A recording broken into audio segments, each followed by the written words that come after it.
In this mini lecture, I'm going to talk about meiotic cell division as it compares to mitotic cell division. So in mitotic cell division, we start off with a stem cell, and ultimately we will end up with two daughter cells that are essentially identical, except smaller, to the original stem cell, and they'll grow and can continue the process of mitotic division. In meiotic cell division, we start off with a special stem cell that's called a germ cell, or we can also think of it as a sex cell. This cell also goes through the mitotic cell cycle, but at some point this cell will exit the mitotic cell cycle and begin the meiotic cell cycle. And the product of the meiotic cell cycle is that we'll have 4 cells that will become gametes, and they are haploid, meaning they have half the number of chromosomes that were in the original germ cell, which is diploid. We indicate that something is diploid with 2 in. Haploid means half. Half of diploid would be simply in. A stem cell is diploid that gives rise to daughter cells that are also diploid. So meiotic cell division gives us cells that have half the number of chromosomes that we started with. If we're talking about a human, a diploid cell will have 46 chromosomes. If we're talking about our hypothetical animal,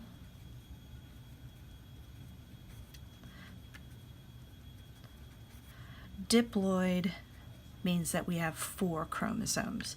So the haploid number for a human would be 23, and the haploid number for a hypothetical animal that we're going to examine is 2. Okay, so we would need a cell, this germ cell, to go through interphase so that the cytoplasm grows, the DNA replicates, and the cytoplasm continues to grow. So that's exactly the same as what occurs in mitotic cell division. But then everything's a little bit different. So just like in prophase of mitosis, the nuclear envelope will dissipate. It'll disperse throughout the cytoplasm. The other thing that will happen, just like we saw in mitosis, is that the chromosomes become super condensed. However, what's different is that the homologous pairs of chromosomes form these little tetrads. Tetra means 4, and these are the homologous pairs. And what happened is, remember how I talked about how we have maternal chromosome 1 and paternal chromosome 1, maternal chromosome 2, and paternal chromosome 2. So maternal 1 and paternal 1 are homologs, or we would say they're homologous pairs. They all partner up, and because we have 4 chromatids, we call it a tetrad. So the homologous pairs line up, and what's going to happen is that they'll swap legs at this stage. I'm not going to draw that in because it's too complicated, but we'll talk about the crossing over, the event that occurs later. So that's different from what we saw in mitosis, but just like what we saw in mitosis, where the microtubules reorganize, the cytoskeleton reorganizes as the spindle apparatus, that's also going to happen in prophase 1 of meiosis. As you might imagine, because I'm using the Roman numeral 1, there are 2 stages of meiosis, so this is going to be meiosis 1. In metaphase 1, there are some, again, similarities, but there's also some differences. So one of the similarities is that we do see the aligning of the chromosomes along the middle plane, but unlike what we saw in mitosis, These chromosomes stay in their tetrads.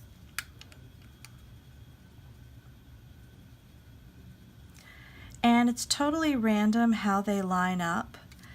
There's nothing that says that the maternal pair orients one way or the other. And they're attached and positioned at the middle plane by the spindle apparatus.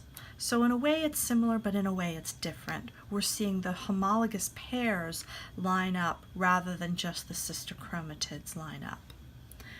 And then in anaphase, again, it's similar but a little different. We're going to see the homologous pairs being split up and pulled apart. So here's homologous pair. This is maternal chromosome 1 here. And then we have maternal chromosome 2, the shorter one, over here. And then here is paternal chromosome 1.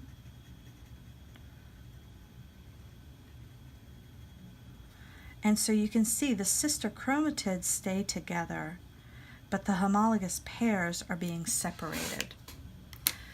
And once they arrive at either end, we will have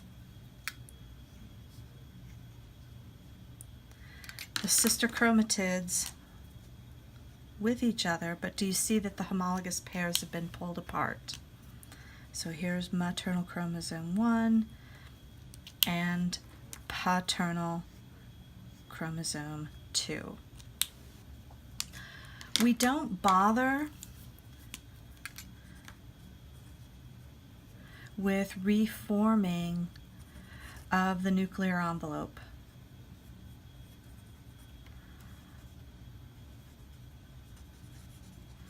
However, we will see the pinching inwards of the plasma membrane, formation of that cleavage furrow.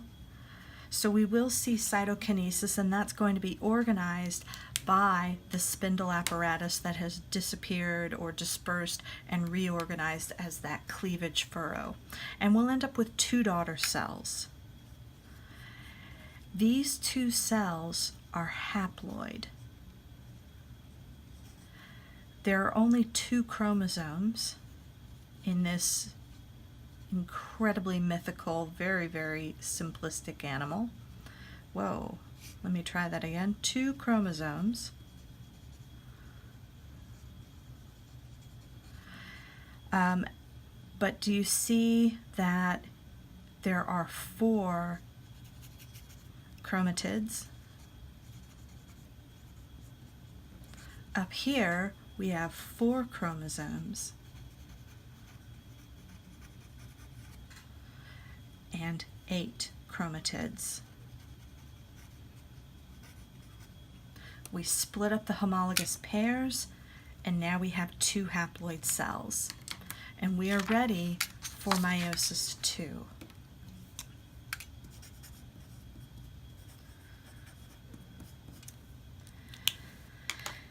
And so here in meiosis II, this would be the first cell and the second.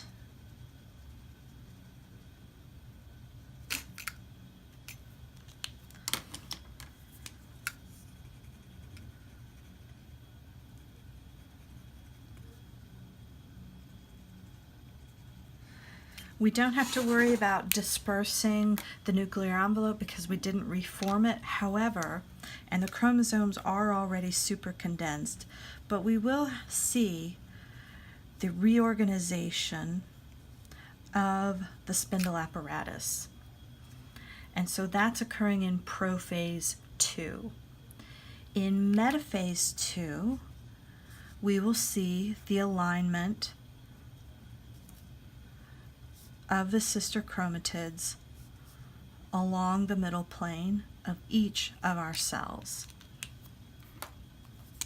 So we have, here's paternal chromosome 1 and maternal chromosome 2.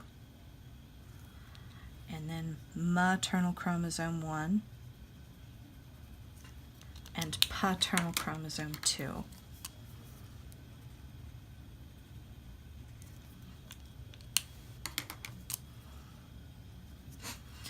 So we have these sister chromatids that have now aligned along the middle plane, and they're lined up just like we saw with mitosis. They're aligned by the spindle apparatus.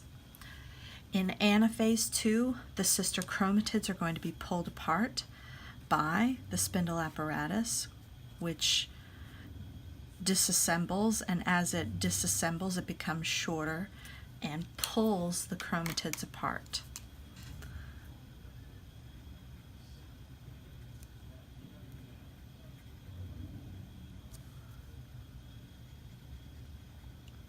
And so here's chromosome 1, and that's chromosome 2, chromosome 1, and then we'll do the maternal chromosomes.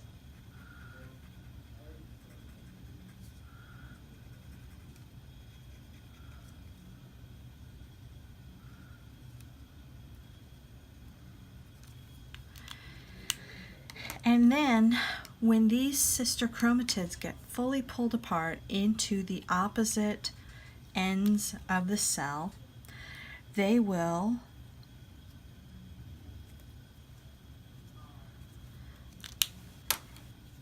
be packaged into a nuclear envelope